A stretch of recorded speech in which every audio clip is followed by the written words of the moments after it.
ये प्रॉफिट या लॉस मेरी मूर्खता या मेरी महानता नहीं है, it is just a game of probability कि 100 बार सिक्का उछालेंगे तो 50 बार हेड्स आएगा, 50 बार टेल्स आएगा, पर उसके लिए आपको 100 बार उछालना पड़ेगा। अब जब प्रोसेस बनाते हो ना तब आप अर्जुन बनते हो, भीम बनो एग्जीक्यूशन में।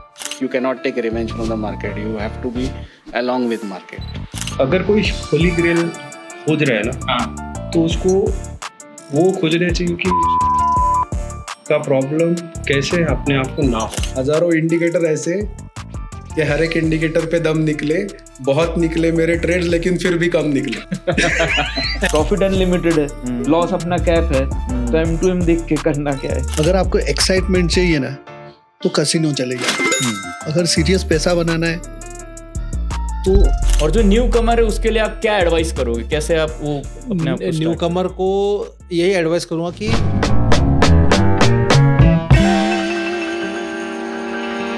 अगर कोई होली ग्रेल खोज रहा है ना, तो उसको वो खोजना चाहिए कि शैडो P&L का प्रॉब्लम कैसे अपने आप को ना हो। मतलब जो प्रॉफिट या लॉस आपको दिख रहा है, जो बुक नहीं किया है, वो जिसको आप सिर्फ ट्रैक कर रहे हो, वो एक टाइप से हम कह सकते हैं शैडो P&L। तो सर सेकंड टेकअवे मेरा था कि एनालिस्ट और ट्रेडर का डायलेमा।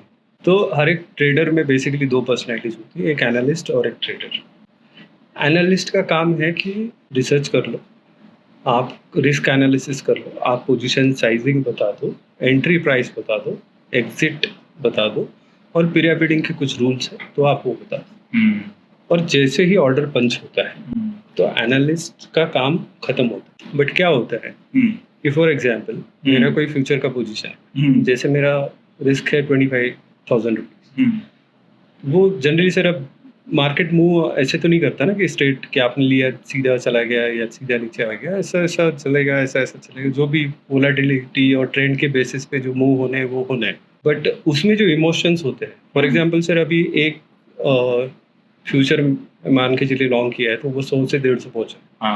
अब उसमें अगर ट्रेंड है, स्मूथ है, तो वो जर्नी भी बहुत इमोशनली स्मूथ है और एग्जीक्यूशन भी उतना इक्वली स्मूथ हो जाता है। वो भी डिफिकल्ट है पर फिर भी वो थोड़ा रिलेटिवली स्लो, मतलब स्मूथ एग्जीक्यूशन होता है। और दूसरा है कि वोलेटिलिटी के साथ जो ट्रेंड है उसका काफ़ी डिफिकल्ट एग्जीक्यूशन होता है। इमोशनली वो ट्रेनिंग होता है कि आप 10,000 का P&L देख रहे हो, फिर वो 20,000 माइनस होता है, 24 आया तो लग रहा है कटेगा, लग रहा है मेरा स्टॉप लॉस, फिर वहां से रिवर्स होके वो 30-40 जो भी एग्जिट हो रहा है फॉर एग्जांपल, उस टाइप के जो ट्रेड्स होते हैं वो उसी टाइप से आपको कंप्लीट करना है। तो इसमें जब आपके अगेंस्ट जा रहा है पोजीशन, तब जाके एनालिस्ट आपको बोलता है कि एनालिस्ट का उस टाइम ईगो हर्ट होता है, मैंने जो बोला ऐसे मार्केट क्यों नहीं बिहेव कर रहा है। तो वो बोलता है काम कर, इसको ट्विक कर ले। अब ट्विक करने के तरीके क्या है सर कि या तो एग्जिट करो या तो एवरेज करो, व्हिच इज रॉन्ग, राइट? क्योंकि वो आपके पहला जो एनालिस्ट ने प्लान सबमिट करा था उसमें ये नहीं था। तो ये जो ट्रिक्स होते हैं इसी की वजह से इमोशनल प्रॉब्लम्स होते हैं। और trading is more about execution. आपको सिस्टम चाहिए, 100% चाहिए। There is no way that you can survive in this market if you don't have any system. आपको सिस्टम चाहिए, आपको एंट्री एग्जिट पिरामिडिंग के रूल्स, अगर आपको एवरेजिंग भी करना है तो उसका भी रूल होना चाहिए। जो भी कर रहे हो आपका उसका रूल डेफिनेटली चाहिए। अगर आप वो नहीं करते हो तो ट्रेडिंग इज वेरी डिफिकल्ट। तो it is not your cup of tea and you should avoid. So ये दो टेकअवे जो थे मेरे, तो उसके बाद देन आई डिसाइडेड कि I will do 51 trades in future of future के ट्रेड्स करूंगा मैं 51। और उसमें मैं बिल्कुल ही डेविएशन नहीं लूंगा। मैं एंट्री लूंगा एज पर प्लान, एग्जिट लूंगा as per plan. I will not think about anything. तो वो जो 51 ट्रेड्स का मेरा एग्जीक्यूशन था, उसके बाद I think 80-90% of my doubts about markets have gone. If you can share some experience, because journey as a full-time trader, Yes. वो अपने आप में it is like lot of people would like to know कि क्या thought process रहा, क्या experiences रहे, and what were the difficulties. Right. See, one of the main difficulties is uncertainty. That is definitely something that you have to build your mindset for whenever you are taking this step. Right. Because that is certain that even if you are a great trader, the trading returns are not going to be consistent. They are going to be limpy. You will get 2 or 3 month very good returns which would take care of the whole year, Right. and then for next 5 to 6 months Right. you may not get good trades or good returns. But I think what is important in that is where my previous upbringing comes into picture, that whenever I'm not getting good setups, I will not trade. So that is why I said trading full time does not mean full time trading. Very well said. Yeah. So, and that is one of the key learnings, and that made my life much easier with objective setups. That अगर setups ही नहीं आ रहे हैं, तो मैं trade लूंगा नहीं, even though I'm in front of the terminal. And that mindset is something that you have to develop on your own. Otherwise, see, trade brokerage और इतना commoditize हो गया है ना पूरा ये, कि आपके पास किधर भी जाओ एक्सेस है. सही बात है. ब्राउजर पे जाओ, फोन पे जाओ. So you have to control कि कब आपको ट्रेड लेना है और कब नहीं लेना है. And to learn that cash is also a position takes a lot of time. Correct. Even if you are not trading, that itself is a position. आपका जो पहला स्टॉक है जिसमें आपने 5 रुपए डाला है, समझो, अगर वो कंफर्म कर रहा है कि आपका इनिशियल एनालिसिस सही था, तो आप उसी पे ज्यादा पैसा दो ना. वहां पे आपको एडिशनल रिसर्च भी नहीं करनी है, वो सब हो चुका है. उसने टैलेंट भी है, फॉर्म भी है, तो उसको 1 डाउन पे भेजो ना टीम में. अगर वो 3 डाउन खेल रहा है तो उसको 1 डाउन पे भेजो, वो अच्छा खेलेगा. ये मैजिक इंडिकेटर आया, वो वो ले लो, उस पे एंट्री है, उस पे एंट्री है. That those things don't matter much in the long run. What matters is how you hold, how much you hold, and when you exit. Entry is relatively easy. People think entry is 80% of the trading system. I like to think entry is only 20%. 80% is your holding and exit and pyramiding. Every indicator works because that is why somebody has put in the efforts to create it. Yes. So see that there is a अभी एक बंदे को मैं थोड़ा mentor कर रहा था, तो he was telling me this, मैंने उसको एक बात समझाया था बहुत अच्छा, कि वो गालिब का शेर है ना, कि हजारों ख्वाहिशें ऐसी वाला, तो वो बस आप इंडिकेटर पे डाल दो. हजारों इंडिकेटर ऐसे कि हर एक इंडिकेटर पे दम निकले, बहुत निकले मेरे ट्रेड्स, लेकिन फिर भी कम निकले. ऐसा है वो. सो इंडिकेटर के पीछे भागो मत. Indicator is just a tool और a technique. You don't have to worry too much about it. Right. कोई भी इंडिकेटर आपको एंट्री तो दे ही देगा. एक 10 में देगा, एक 11 में देगा, एक 12 में देगा. एंट्री तो मिलेगा ही आपको. सही है. जो तूने बोला है वो एकदम मेरा दिमाग में घुस गया. दूसरा एक बात बोलना भूल गया कि मैं शेयर बाजार में आने का एक है ना, एक वो भी था कि मार्केट में ना लोगों को एक बार जैकपॉट लगता है. मुझे लगा था 2006 में. अच्छा. और 2008 में वो स्टॉक 85% डाउन. अपना पूरा मतलब जो बनाया था वो सब नीचे. ट्रेडिंग में वो स्टॉप लॉस लगने लगा. फिर अपना बात हो गया कि भाई चलो, तो तूने एक बात मेरे को बोला कि जो बड़ा पैसा बना था वो सिस्टम ट्रेडिंग से बना है. अपना बात हुआ था तभी. करेक्ट. तो मैंने वो वापस दिमाग में हिट हो गया कि नहीं भाई, अब ये सिस्टम ट्रेडिंग के अलावा कोई चारा नहीं, अपन ट्राई करते हैं. चालू भी किया वो साल, लेकिन बहुत बैंड बज गया. ट्रेड लो, पैसा आया, मजा आया, फिर वापस जो साइडवेज मार्केट में आता था वो सब दिक्कत बहुत आ गई. तभी हम लोग का एसएल होता था अराउंड 80 पॉइंट का एसएल था. आज तो 250-300 पॉइंट का एसएल है, तो कोई डर नहीं लगता है. एसएल से डर नहीं लगता है साहब, साइडवेज से डर लगता है. अब जब हम सिस्टम ट्रेडिंग की बात करते हैं तो बेसिकली इट इज कि आप रूल बेस्ड और ऑब्जेक्टिव तरीके से एक मेथड या सिस्टम को फॉलो करके काम करें, राइट? क्योंकि नॉर्मली हम लोगों के प्रॉब्लम्स हमारे इमोशंस होते हैं, तो इसके ऊपर हम आते हैं कि आपने उसको सक्सेसफुली एग्जीक्यूट किया कैसे. लेकिन जब आपने स्टार्ट किया, आपने बोला ठीक है, कुछ आप जो भी हिसाब से स्टॉक को एनालाइज करते थे, जो भी आप काम करते थे, आपका इतने सालों का एक्सपीरियंस था, वो खुद स्टॉप लॉस बजे वो ठीक है, लेकिन ओवरऑल ऐसा आपको क्यों लगा कि ये मैं नहीं कर पाऊंगा, या ये क्योंकि इतने साल करने के बाद, देखने के बाद भी ऐसा क्यों लगा कि अब ये सक्सेसफुली हो नहीं पाएगा? क्या होता है ना कि जब भी टेक्निकल एनालिसिस करते थे और किसी को बोलना है कि भाई ये ले ले, मेरे को तो सिर्फ बोलना है, मेरा थोड़ी पैसा लग रहा है, जो होगा वो उसका होगा, है ना. अभी इधर क्या हुआ कि पैसा भी मेरा लग रहा है, तो वो एक थोड़ा हिलाने वाली बात थी. तो क्या आप इसको ऐसे बोलेंगे कि एडवाइस देना और एग्जीक्यूट करना, ये दोनों में फर्क है? तो बहुत बड़ा अभी मैं तो बोलूं सिस्टम ट्रेडिंग करो, है इजी, करना आसान नहीं है। दिखता है आसान, मैं भी दिखाऊंगा अभी। राइट, इतना आसान है, छोटा 10 साल का बच्चा भी कर लेगा। लेकिन जब एक ट्रेडर है, थोड़ा वो क्या बोलते हैं, बैकलॉग है उसके पास टेक्निकल एनालिस्ट का, कि भाई अपन तो इधर बॉटम बनना चाहिए, इधर टॉप बनना चाहिए, वो सब लेके अगर बैठेंगे तो फिर नहीं होता है। तो एक बात तूने बताई थी मेरे को, लर्न, अनलर्न और तीसरा रीलर्न। तो मैंने वो स्टेटस पे लगा दिया था एक बारी, कि भाई उसको अभी जो सीखा है उसको पहले भूलो। वो खत्म करने में टाइम लग गया भाई। तो एक जो नया सिस्टम ट्रेडर मान लो कोई स्टार्ट कर रहा है, कोई एक नया ट्रेडर है जो आपको मिलता है, आपको पूछता है कि बीरेन भाई मेरे को चालू करना है, अब उसको क्या एडवाइस करोगे कि अगर सिस्टम ट्रेडर बनना है क्या कर?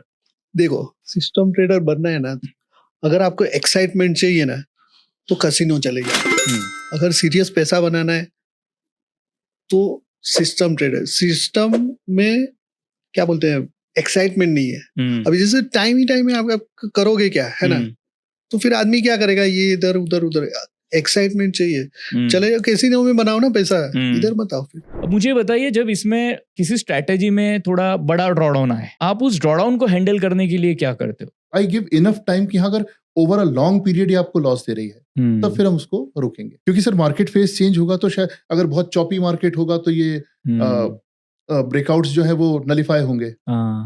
तो मोस्ट ऑफ द टाइम यदि मार्केट एक रेंज मतलब एक ट्रेंड में है तो ये स्ट्रैटेजी अच्छी चलेंगी, पर चॉपी मार्केट में खराब होंगी। बट देन मुझे लगता है कि इतना टाइम पास कर लेना चाहिए आपको कि आप चॉपी और ट्रेंडिंग मार्केट दोनों देख लो। मतलब 1000 ट्रेड में या 2000 ट्रेड में आपको लगता है, तब फिर आप उससे बाहर निकलो। आपने 1000 ट्रेड का, इनफैक्ट ये एक डिसाइड करना और फॉलो करना, इसमें बहुत बड़ा अंतर है। जैसे एक वो 21 डे थियोरी है ना, आप किसी चीज को 21 डेज तक कर लो, तब आदत डलती है। वो 21 दिन डिफिकल्ट है ना, इतना आसान नहीं होता। वैसे ही इसमें किसी एक स्टार्टअप को डिसाइड तो कर लिया कि चलो करेंगे 51 ट्रेड्स या कोई भी एक नंबर, लेकिन फिर भी फॉलो नहीं होता लोगों से। इसमें आप कैसे कर लेते हो 1000 ट्रेड तक? आप वो कन्विक्शन कैसे बनाए रखते हो? सर बेसिकली डिसोसिएट होना सीखना पड़ता है कि ये प्रॉफिट या लॉस मेरी मूर्खता या मेरी महानता नहीं है। It is just a game of probability कि 100 बार सिक्का उछालेंगे तो 50 बार हेड्स आएगा, 50 बार टेल्स आएगा, पर उसके लिए आपको 100 बार उछालना पड़ेगा। आपने एक बार उछाला, हेड आ गया, आपने हेड कहा था, तो आप खुश हो जाओ कि मैं महान हूं, या आप टेल आ गया तो आप डिप्रेस हो जाओ कि मैं मूर्ख हूं। ऐसा नहीं है। तो आपको everything evens out over a bigger sample size. अगर हम सैंपल साइज बड़ा कर लें सब ठीक है। कैसे आप ये माइंडसेट और थॉट प्रोसेस के ऊपर कुछ और बात करना चाहोगे? एक्चुअली सर ये बड़ा मुश्किल काम है डिटैच होना। और चलो मान लीजिए मेरे पास तो एक और सोर्स ऑफ इनकम भी आ रहा है कि मैं टीचिंग से भी कुछ कमा लेता हूँ, या पहले मेडिसिन से कुछ आता था, तो आपको लगता है कि हाँ ठीक है, इसमें कोई लॉस हो भी रहा है तो ओवर अ पीरियड हम सक्सेसफुल हो जाएंगे। पर जो व्यक्ति फुल टाइम ये कर रहा है उसको ये चीज डे टू डे सर्वाइव करना बड़ा मुश्किल काम। अगर मान लो कोई एक न्यू कमर आपके पास आता है, या कोई नया बंदा है जो देख रहा है, या जो अभी तक सक्सेसफुल नहीं हो पाया इस बिजनेस में, वो देख रहा है, आप क्या एडवाइस करोगे उसको? एक तो जो भी नया बंदा आएगा उसको सबसे पहली बात तो ये कहेंगे भैया ये जुआ बिल्कुल नहीं है, और this is a game of probability and this is a game to stay. ये मत सोचना कि आएगा और अगले दिन से तू मतलब जितनी तेरी जॉब में आ रहा था उससे ज्यादा बना लेगा। You have to stay and it is a long period game. ये वेटिंग गेम है, रुकने का खेल है ये। इसमें आप ये नहीं कर सकते कि पहले दिन से ही आप सुपर हिट हो जाओगे। सो ये हम कहते हैं कि प्रॉफिट या लॉस पे फोकस नहीं होना चाहिए, बट बहुत मुश्किल है। मतलब हर एक का अल्टीमेट के लिए ही तो कर रहे हैं। सो ये बहुत कॉमन ये होता है, और अल्टीमेटली हर ट्रेडर देखता है ये, चलो आज मेरा पोर्टफोलियो कितना ऊपर है, कितना नीचे है, तो प्रॉफिट लॉस पे तो फोकस रहेगा। इसीलिए वहां पे detachment is a really tough task. लेकिन वहां जो थोड़ा बहुत, चलो 100% नहीं, कोई थोड़ा बहुत भी उसको अचीव कर पाया ना, वो ट्रेडिंग में एक नेक्स्ट लेवल चले जाए। सर जो लोग देखना भूल जाते हैं ना, या जो ट्रेड नहीं कर रहे हो, जो लेके और भूल जाए ना, वो सबसे अच्छी चीज है। ठीक है, आपके 10 में से एक आध कोई हो सकता है कि यस बैंक बन जाए या कुछ बन जाए, लेकिन otherwise most of the time यदि आप लेके भूलना सीख गए, आप और कुछ नहीं कर रहे हो, तो you will make a lot of money. हर इंसान हर एक जैसा नहीं हो सकता है, बिल्कुल। और वैसे ही ट्रेडिंग है। हर कोई FNO नहीं कर सकता है, राइट। और हर कोई ऐसा नहीं है कि लॉन्ग टर्म इन्वेस्टिंग कर सकता है, या हर कोई शॉर्ट टर्म इन्वेस्टिंग। तो you have to identify first yourself कि आपको क्या सूट करता है। तो अगर आपने आइडेंटिफाई कर लिया, because when I used to do FNO, it's not like I have not done, but जब मैं करता था तो मुझे एक तरीके से बहुत ज़्यादा पैनिक हो जाता था, तो लॉस होने लगा, तो बहुत ज़्यादा I am not comfortable with that I understood very nicely. It's not my, I can't, it doesn't suit me, it's not my way. So वो आइडेंटिफाई करके फिर मुझे पता चला कि अब ये लॉन्ग टर्म और जो पोजिशनल ट्रेड्स हैं वो मुझे सूट करते हैं. One is because of my behaviour and second is I am working in an organization, so which it suits both sides. I am not required to give time, as you have seen. This is totally system oriented. शाम को आए आप, evening में आए, 5 minute आपने run किया और उसके बेसिस पे आप डिसीजन ले सकते हो. So it doesn't take time. So it suits me. अगर आप जैसे सोच रहे हो कि आप दूसरे को देख के बोल रहे हो कि FNO कर सकता हूँ मैं, तो आप FNO करना शुरू करोगे, और जब आप FNO करना शुरू करोगे, आपका टेम्परामेंट अगर सूट कर रहा है तो आप उसको एन्जॉय करोगे. You will enjoy that, doing that. अगर आप एन्जॉय नहीं कर रहे हो, अगर आपको स्ट्रेस हो रहा है और it is affecting your daily routine, तो फिर आपको समझ में आ जाएगा कि ये मेरे को नहीं सूट करता है. इसी तरीके से मेरे को नहीं सूट कर रहा था, मुझे ये इसी तरीके से पता चला, मैंने करके देखा तो ही समझ में आया. और जब मैंने इन्वेस्टिंग शुरू किया, पोजिशनल ट्रेडिंग, तो it does not impacted me anything. कोई भी impact नहीं आया. I was enjoying that. I was doing my daily routine, my official duties, my personal duties. I was able to manage everything. So that's why I found comfortable in that. So anyone who is trying to identify can identify based on that. Stress हो रहा है तो please don't do that. आखिर money is to some extent is okay, but if health is not there, then what is the need of, what is the purpose of that? Because we are totally earning everything to feed ourselves as well as to enjoy the life. If we don't have good health, we are not able to enjoy that. What's the purpose of that? और कई लोग जैसे आप देखोगे तो अगर किसी stock में लॉस कर लिया तो उसी स्टॉक से प्रॉफिट निकालना चाहते हैं. तो रिवेंज ट्रेड जिसको बोलते हैं, तो रिवेंज ट्रेड करना चाहते हैं. तो ये ईगो ही होता है जिसके कारण हम रिवेंज ट्रेड करते हैं. बट ऐसा नहीं करना चाहिए. आपको क्या, आपका सिस्टम क्या बता रहा है, आपका फंडामेंटल क्या बता रहा है, उसके बेसिस पे हमें आगे बढ़ना चाहिए, rather than taking revenge from the market. You cannot take revenge from the market. You have to be along with market. Trading के रिलेटेड मैं बात करूं, क्या ऐसे टेक अवेज होंगे या क्या सीखा है उसमें से, या कैसे वो इन्फ्लुएंस किया है? या सो इंडियन माइथोलॉजी की अगर हम बात करें ना, तो there are 3 people who have influenced a lot on my mind. One is Arjun. Now जब आप बोलते हो कि आप ऐसा कौन सा चीज था जो बार बार करते हो, तो अर्जुन का एक एग्जांपल याद आता है कि that birds I, he saw nothing but the bird's eye, and that's where I picked up focus. The second thing is that there was an instance where suddenly there was a storm and there was no light. The candles blew off and everybody was still eating. And Arjun had this idea that if my muscle memory gives me this power of eating, why can't I practice bow and arrow in the dark? That is where you build up the second quality of persistence. Pick up one setup, practice that so hard that even at 2 a.m. in the night, somebody wakes you up and tells you to identify that setup, you can identify it with your eyes closed. The second character which kind of appeals to me is Bhim. Now, I spoke this earlier also. In the war of Mahabharata, Arjun's mind was a bit fluid. उनको कृष्णा ने जब guide किया तब he eventually kind of followed. But Bhim का mindset was very clear. This is my enemy, I have to kill. So आप जब process बनाते हो ना, तब आप अर्जुन बन जाओ. भीम बनो एग्जीक्यूशन में. बहुत अच्छा है. देखे बिना एग्जीक्यूट करो उसको, सोचे समझे बिना. अगर आपका रूल्स ने बोला कि एग्जिट तो exit. Third character which inspires me is Krishna. So you have to have a very good mentor in your life. The earlier it is, the better. Then you have to adapt qualities of Arjun, of persistence, of focusing on just one parameter for so long. And then you have Bhim as an executioner. That's it. अगर आप ये 3 चीज सीख लोगे mythology से तो you done. Upon system के हिसाब से करना है तो M2M देख के कोई पता है, अपन को पहले से ही पता है कि मैक्स लॉस तो इतना होना है, प्रॉफिट तो अपन को पता है ही नहीं, सिस्टम जब एग्जिट देगा कितना भी प्रॉफिट हो सकता है, प्रॉफिट अनलिमिटेड है, लॉस अपना कैप है, तो M2M देख के करना क्या है। अभी कभी कभी क्या होता है कि जैसे एक आपका M2M है, कोई 1 लाख रुपए का प्रॉफिट दिखा रहा है, बाद में ट्रेड क्लोज होते होते वो मान लो 10-15 हज़ार का प्रॉफिट हुआ, लेकिन फिर वो दुख होता है कि यार इतना मिल रहा था वो गया। इसके अंदर अगर अपन ने करा, एक बार अपन ने सिस्टम छोड़ा, अब मेरे को 1 लाख प्रॉफिट दिख रहा है पर मैं 20,000 पे निकला, 15 पे निकला, पर मैंने एक बार सिस्टम छोड़ा तो मैं हर बार यही सोचूंगा कि चलो अभी दिख रहा है, क्या पता वो प्रॉफिट 1 लाख का 5 लाख भी हो सकता था। ये आपने बहुत अच्छा पॉइंट बोला, ये एक बिल्कुल एक सिस्टम ट्रेडर ही यही बातें कर सकता है। तो आप ये कह रहे हो कि सिस्टम को अगर ब्रीच किया, वो प्रॉफिट ले भी लिया लेकिन सिस्टम टूट गया, वो शॉर्ट टर्म है फिर वो शॉर्ट टर्म है, हाँ। क्योंकि सिस्टम तोड़ दिया तो आगे जाके वही चीजें आपको लॉस भी देगा, तो अल्टीमेटली वो तकलीफ ही देने वाला है। ठीक है, अब ये सिस्टम फॉलो करते करते डिसिप्लिन से आप सब कर रहे हो, लेकिन कभी होता है ड्रॉ डाउन आता है, लॉस आ रहा है, उस टाइम पे ये नहीं होता है कि यार कुछ और करते हैं या मैं कुछ कर रहा हूँ उसमें प्रॉब्लम है। देखो मेरा एक बात ऐसी है कि मेरे को ऐसा नहीं है कि मेरा फैमिली बिजनेस मेरे फादर करते हैं, तो मेरे को ये प्रॉब्लम नहीं है कि मेरे को घर चलाने के लिए हर महीने पैसे चाहिए। मैं जितने ट्रेडर से मिलता हूँ मैं उनको ये समझाता हूँ, जैसे अगर वो जॉब छोड़ के ट्रेडिंग कर रहे हैं, फुल टाइम ट्रेडर है, तो मैं उनसे कहता हूँ पहले आप अपना मंथली एक्सपेंस निकालो।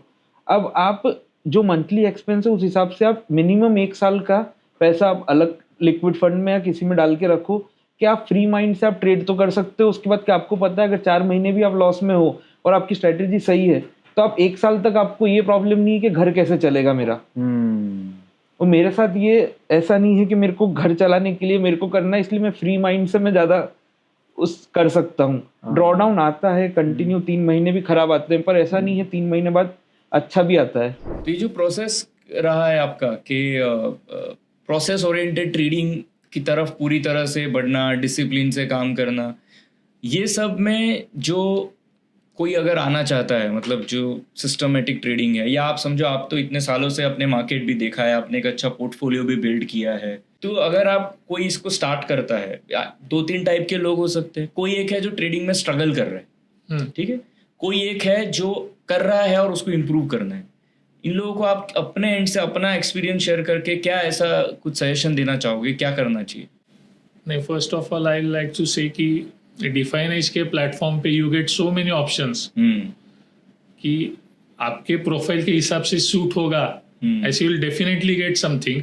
एक्चुअली वो प्रॉब्लम है, इतने ऑप्शंस है ना, लोग कंफ्यूज हो जाते हैं तो, कि अब मैं क्या तो find what suits you, either try to tweak it and suit it to your requirement, और follow someone else's. If you follow someone else's strategy, there is nothing wrong in that, but वो पूरी तरह पहले समझ लो कि वो क्या है, इसके पॉजिटिव्स क्या है, इसके नेगेटिव्स क्या है, एंड देन उसको अपना बनाओ, and then follow that strategy, because there are many people who are doing wonderful work over here. तो ऐसा नहीं है कि यू हैव टू ऑलवेज, कुछ लोगों को ऐसा है कि they can find their own way कि उसमें कुछ ट्वीक करना है, may be they can do it और they don't want to do it, something is working good for them. But जो आप करने वाले हो समझ लो कि someone is telling, so don't just blindly follow it. वो समझ लो, उसको अपना बना लो, उसमें जो चाहिए, क्या सही है क्या गलत है वो समझ लो, and then you start doing it, तो definitely it will help you. Learning is a continuous process. तो फिर जो हर्डल्स है, तो एक चीज अगर हम करना शुरू करते हैं तो उससे बहुत हेल्प होती है, वो है कि लेजर मेंटेन करना। अच्छा, लेजर मतलब अपनी खुद की थॉट प्रोसेस को डॉक्यूमेंट करो, जर्नल यू मीन। हाँ, आपको किसी से शेयर करने की जरूरत नहीं है, but be honest to write everything that you are feeling at that time. अच्छा, तो जैसे उस समय मुझे नई नई चीजें समझ में आ गई थी, ये सपोर्ट है, ये रेजिस्टेंस है, या ऐसी बातें होती थी ना कि अभी ये इतना चला है, अभी तो ये रेजिस्टेंस, लास्ट रेजिस्टेंस पे आ गया, अभी यहाँ से टूट सकता है, ये हो सकता है, वो हो सकता है, या ये इतना गिरा है, अभी ये उसका बहुत लॉन्ग टर्म सपोर्ट है, यहाँ से वो रिवर्स होगा, ये होगा। तो वो सारा चीज़ जो मैं समझता था या सोचता था वो नहीं होता था। तो वो जर्नल में जब हम लिखते हैं तो हमारे लॉस मेकिंग ट्रेड्स में एक पिक्यूलर पैटर्न होता है। अच्छा, उसमें वो चीज बहुत सारी चीजें होती है कि जहां हमने क्या क्या डेविएट किया है। कभी कभी वो ट्रेड ही नहीं होता था, बट हम उसको अपनी तरीके से सोच समझ के उसको फिल्टर आउट करके हम बोलते थे नहीं ये है, और वो बिना स्कैनर के या बिना सारे रूल्स को क्वालिफाई किए हुआ ट्रेड भी अगर वो नहीं चल रहा है और ऐसे और 10 ट्रेड नहीं चल रहे, तो हमको एक समझ में आता है कि ये गलत 11वें बार में नहीं करना चाहिए, या एटलीस्ट वो मैंने रिपीट किया 10 की जगह 20 बार, तो 21वें बार तो मुझे रिपीट नहीं करना। ये रियलाइज होता है। और तुम्हारे प्रॉफिटेबल ट्रेड्स में एक पिक्युलरिटी होती है, तो वो जर्नल मेंटेन करने से खुद को एनालाइज कर सकते हैं हम कि मैं कहाँ एंजाइटी की वजह से हो, चाहे फोमो की वजह से हो, बहुत सारी चीजें हैं उसकी वजह से हमको गलती करने का एक अर्ज होता है और करते हैं। वो आपको जर्नल में समझ आता है। वो जर्नल में मतलब समझ ये आता है। कभी कभी क्या होता है, जैसे कहते हैं हम सिस्टम से ट्रेड आइडेंटिफाई करते हैं, कभी कभी हमारे कुछ स्टॉक्स या हमारे व्यू हम सिस्टम में फिट करने की कोशिश करते हैं, ऐसी चीजें भी होती हैं। और सबसे ब्यूटीफुल ये प्रोफेशन में क्या है, इसमें फ्रीडम है। मेरे अकाउंट में अगर पैसा है तो मुझे सारा फ्रीडम है, मुझे कोई पूछने वाला नहीं है कि मैं ABC कंपनी खरीद रहा हूँ या XYZ कंपनी खरीद रहा हूँ, या क्वांटिटी कितनी जितना मार्जिन है ब्रोकर भी मुझे बताएगा नहीं, कुछ नहीं। तो वो फ्रीडम है। बट अभी ये फ्रीडम के साथ साथ अगर रिस्पॉन्सिबिलिटी को भी हम इनकॉर्पोरेट करें कि इस फ्रीडम को रिस्पॉन्सिबली कैसे हम यूटिलाइज करें, तो वो एक थोड़ा सा अप्रोच डेवलपमेंट में ये हो जाता है।